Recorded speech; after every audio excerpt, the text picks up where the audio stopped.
नमस्कार बच्चों।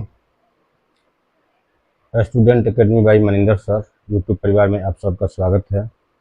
आज हम लोग जो देख रहे हैं लुसेंट का प्रैक्टिस सेट बुक है, जो कि जवाहर नवोदय विद्यालय के लिए प्रवेश परीक्षा क्लास 6 के लिए। तो इसमें से हम लोग परसेंटेज चैप्टर को शुरू किए हैं और परसेंटेज चैप्टर में हम लोग ये जो है परसेंटेज चैप्टर में हम लोग 1 से लेकर के 30 तक के सवालों को देख चुके हैं। आज हम लोग 31 से लेकर के अभी 41 तक के सवालों को देखेंगे, जो कि परीक्षा की दृष्टि से बहुत ही महत्वपूर्ण है। आइए बच्चों, हम लोग शुरू करते हैं। परसेंटेज चैप्टर है और इसमें सवाल नंबर 31 क्या कह रहा है, देखते हैं इसे। तो सवाल नंबर 31 कह रहा है कि यदि किसी संख्या का 20% क्या हो 120 हो, तो उसी संख्या का 120% क्या होगा। तो सबसे पहले ये सवाल नंबर 31 है और 31 सवाल नंबर हम लोग देखते हैं, कह रहा है। तो सबसे पहले हम लोग लिखेंगे कि माना कि वह संख्या क्या है, x है। वह संख्या x है। प्रश्न से x का 20% बराबर 120 है। अब इसे हम लोग हल करेंगे तो ये 1 शून्य से 1 शून्य, 2 एकम में 2 और 2 पचे 10 कट गया। अब गुणा होगा तो ये हमारा हो जाएगा x/5 इज इक्वल टू 120। जब x का मान निकालेंगे, इसलिए जब x का मान निकालेंगे तो 120, जब इधर भागा के रूप में 5 है तो ये इधर जाके गुणा के रूप में हो जाएगा। तो ये हमारा हो जाएगा 12 25 60 और एक ठो शून्य, यानी ये हमारा हो गया 600। अर्थात वह 600 संख्या है जिसका 20% 120 होगा। अब इसमें पूछ रहा है कि 600 का 120% कितना होगा। तो आइए अब इसे हम लोग हल करते हैं। 600 का यानी 600 गुणे 120% का मतलब हो गया 120/100। तो यहाँ कटाएंगे तो 2 शून्य से 2 शून्य कट जाएगा। अब ये हमारा हो जाएगा 12 छक्के 72 और एक ठो शून्य है तो एक ठो शून्य आ जाएगा। ये हमारा आंसर हो जाएगा कितना, 720। यदि इसी सवाल को हम लोग परीक्षा के दृष्टिकोण को ध्यान में रख करके यदि सॉल्व करें तो इसे इस प्रकार हम हल कर सकते। जैसे सवाल में दिया हुआ है कि संख्या का 120%, तो 120% यानी संख्या जो है 20% का मतलब होता है 20/100। 20/100 जिसमें 20 का मान दिया हुआ है कितना, 120। तो ये हम देख रहे हैं कि यह 6 गुना है, तो नीचे भी जब 6 से गुणा कर देंगे तो ये हमारा आंसर हो जाएगा 600। अब 600 का 120% जब निकालेंगे बच्चों तो यह हो जाएगा 600 गुणे 120/100। तो यह 100 से 2 शून्य से 2 शून्य कट गया। फिर जब यहाँ गुणा करेंगे तो 12 छक्के 72, 720 इसका आंसर हो जाएगा। तो इस प्रकार इस सवाल को भी हम अब हम लोग सवाल देखेंगे सवाल नंबर 32 कि सवाल नंबर 32 क्या कह रहा है।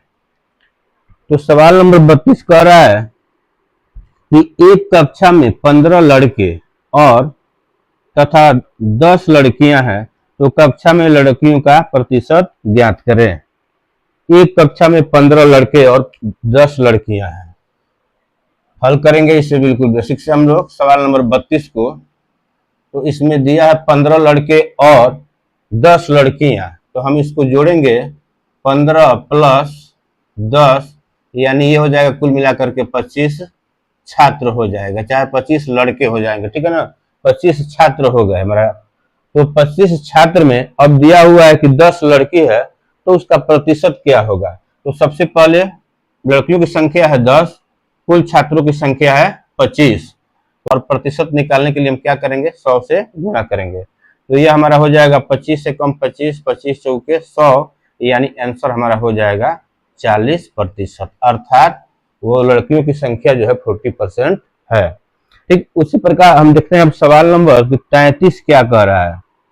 तो सवाल 33 कह रहा है कि 35 छात्रों की किसी कक्षा में किसी दिन 28 छात्र उपस्थित थे, तो बताएं उस दिन कुल कितने प्रतिशत छात्र अनुपस्थित थे।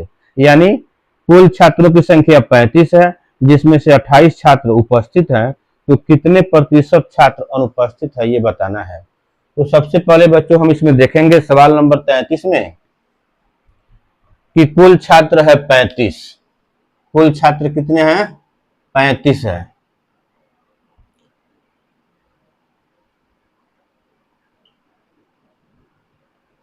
कुल छात्र 35 हैं। उपस्थित छात्र, उपस्थित छात्र जो है 28 है। यहीं पर ज्ञात कर लेते हैं हम अनुपस्थित छात्र। अनुपस्थित छात्र, तो अनुपस्थित छात्र, कुल छात्र 35 है, उसमें से 28 छात्र आए हैं। इसका मतलब कि 35 में से 28 माइनस कर देंगे तो हमारे पास कुल छात्रों की संख्या कितनी हो जाएगी? 7 छात्र अनुपस्थित हैं। तो अब हमें अनुपस्थित छात्रों का प्रतिशत ज्ञात करना है।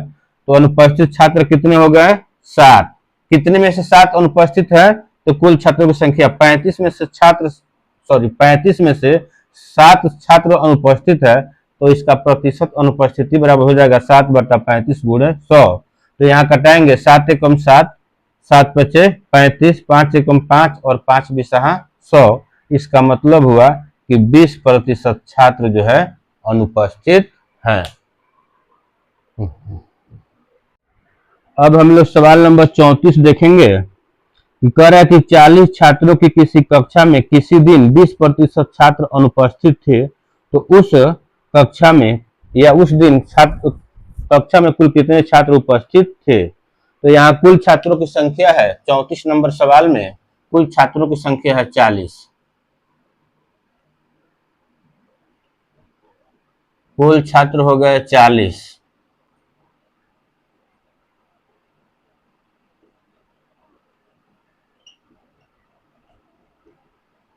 20%। तो हम जानते हैं बच्चों, ये कह रहा है कि कुल छात्र जो है 40 है और 40 का 20% छात्र अनुपस्थित है। तो हम जानते हैं कि कोई भी संख्या प्रतिशत में 100 मानी जाती है, तो हम इसे ऐसे भी हल कर सकते हैं कि 100 में से क्या करेंगे? 20 को माइनस कर लेंगे, 20% को, यानी 100% माइनस 20%। जब माइनस करेंगे तो यह हमारा हो जाएगा, यानी 100 में से 20 गया, 80% छात्र जो है उपस्थित है। तो ये अनुपस्थित छात्र हो गए 20%। तो 100 में से 20 माइनस कर लिए, इसका मतलब हो गया कि 80% छात्र उस दिन क्या थे? उपस्थित थे। तो अब पूछ रहा है कि उपस्थित छात्रों की संख्या कितनी है। तो सबसे पहले कुल छात्र है 40, इसका 80% उपस्थित है, तो यानी हो जाएगा 80/100। तो ये 1 शून्य से 1 शून्य और 1 शून्य से 1 शून्य, इसको कटाएंगे तो 8 चौके 32 छात्र, ये हमारा आंसर हो जाएगा। अर्थात उस दिन कक्षा में 32 छात्र जो है उपस्थित थे। और यदि 32 छात्र उपस्थित थे, तो अगर पूछे कि अनुपस्थित छात्र कितने थे, तो 40 में से 32 माइनस होगा। इसका मतलब यह हुआ कि 8 छात्र अनुपस्थित थे। तो हमें अनुपस्थित से नहीं, हमें उपस्थित से मतलब है, इसलिए इसका सही आंसर हो जाएगा 32। अब हम लोग देखते हैं सवाल नंबर 35 कि सवाल नंबर 35 में क्या कह रहा है। इसमें कह रहा है कि किसी कक्षा में 72 छात्र उपस्थित थे और 8 अनुपस्थित थे, तो कितने प्रतिशत छात्र अनुपस्थित थे। तो सबसे पहले हम लोग देखेंगे उपस्थित छात्र।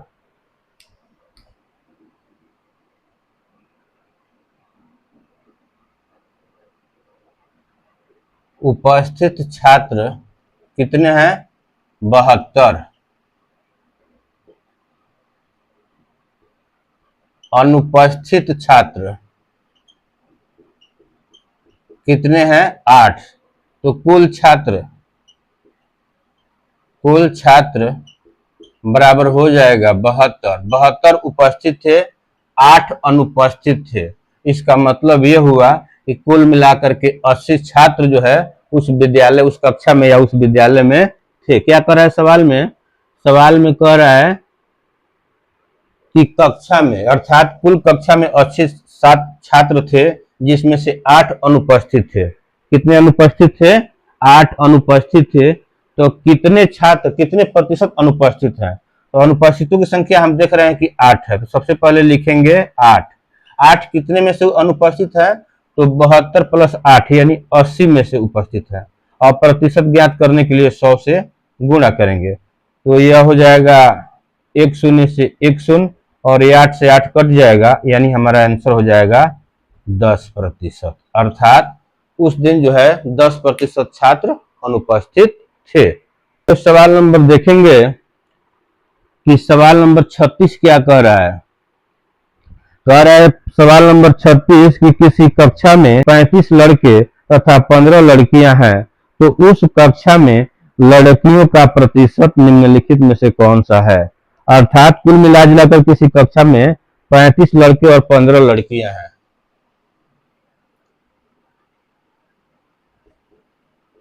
लड़के हो गए 35, लड़कियां हो गई 15, तो कुल छात्र हो गए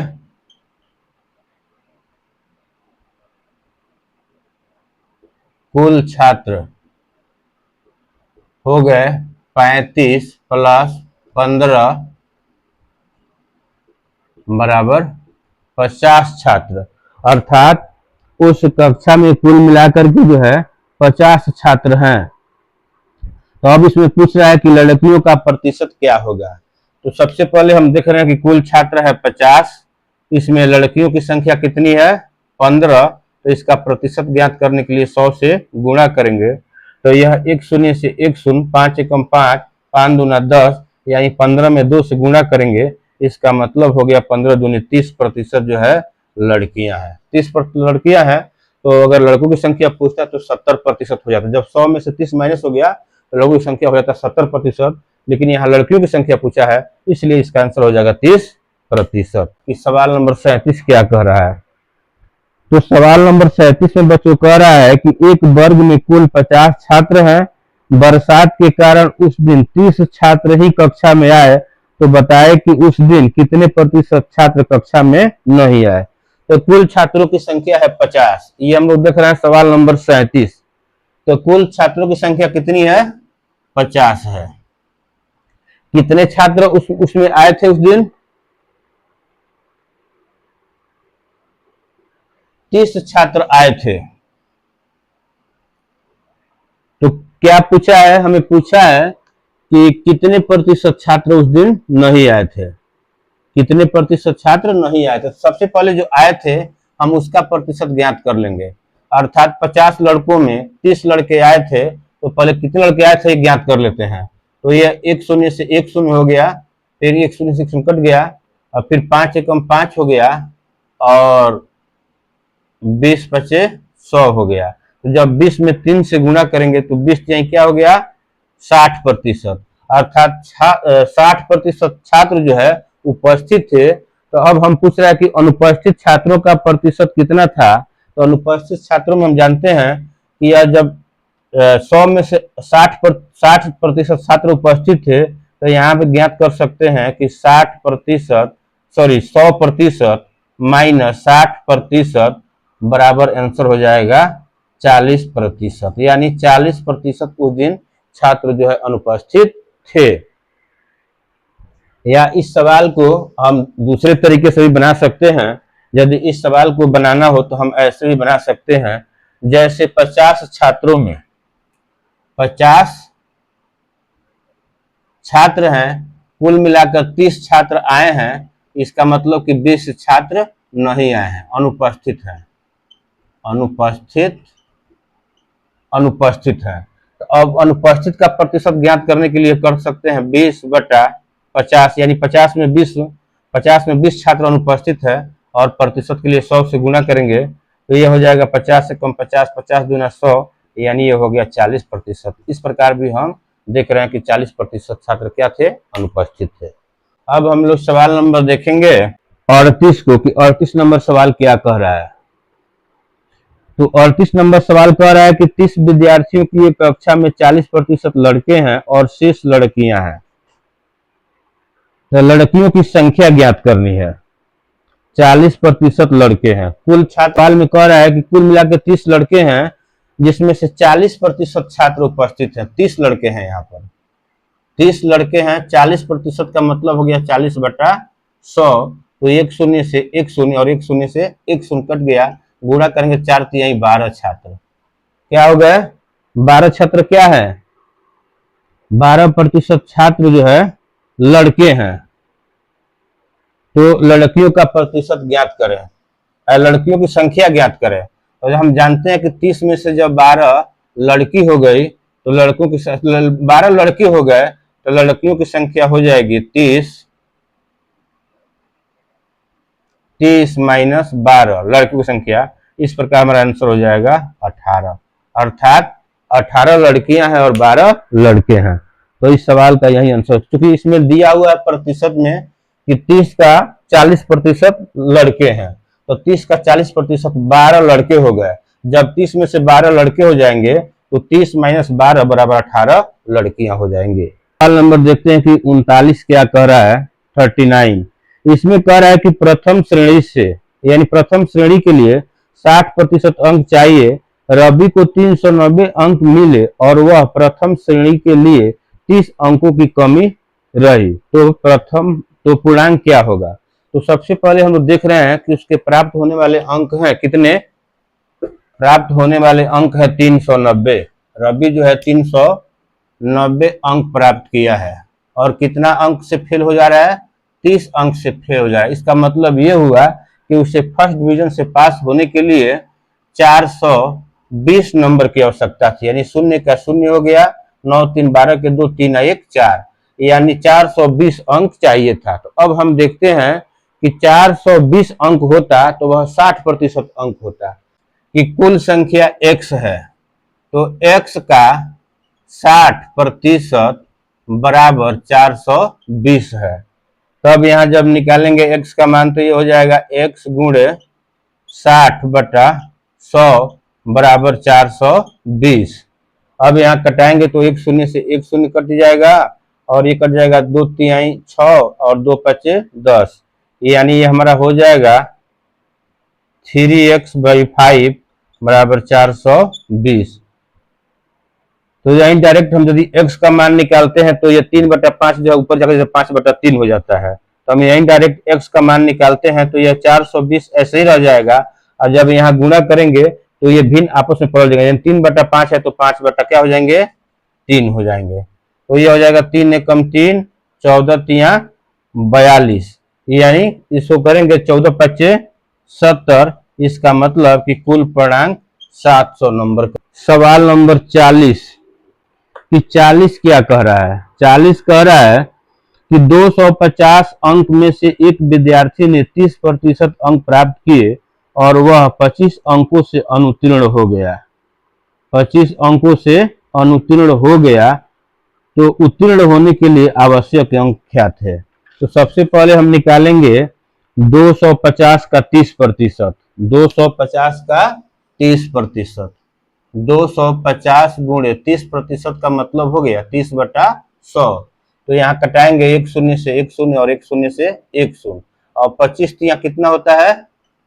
75, यानी वह 75 अंक प्राप्त किया है। जबकि सवाल में कह रहा है कि वह 25 अंक से फेल हो गया है। 75 अंक प्राप्त करने के बाद भी 25 अंक से क्या हुआ है? अंक से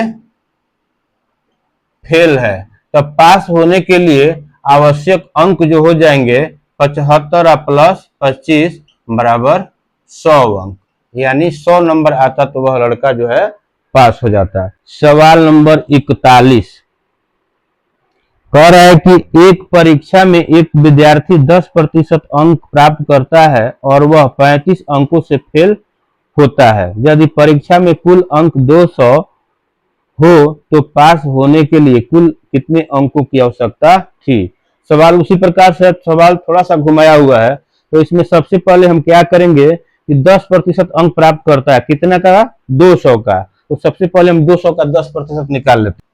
तो 200 का 10% तो होता है 20, लेकिन हम बताते हैं कैसे। ये लिखेंगे 200 का 10% का मतलब हो गया 10/100, तो ये 2 शून्य से 2 शून्य कट गया, यानी 10 दूनी 20 अंक वह प्राप्त किया है 200 में से। जबकि सवाल में कह रहा है कि वह 35 अंक से फेल है, 35 अंक से फेल है।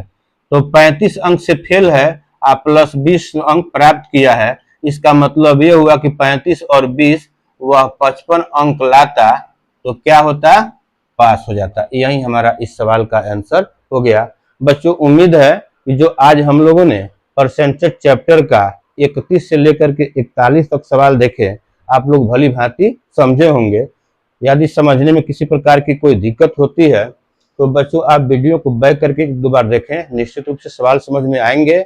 और ये सवाल परीक्षा के दृष्टिकोण से काफी महत्वपूर्ण है और इसका लाभ उठाएं। साथ ही साथ चैनल को लाइक, सब्सक्राइब एवं शेयर करना न भूलें। धन्यवाद बच्चों।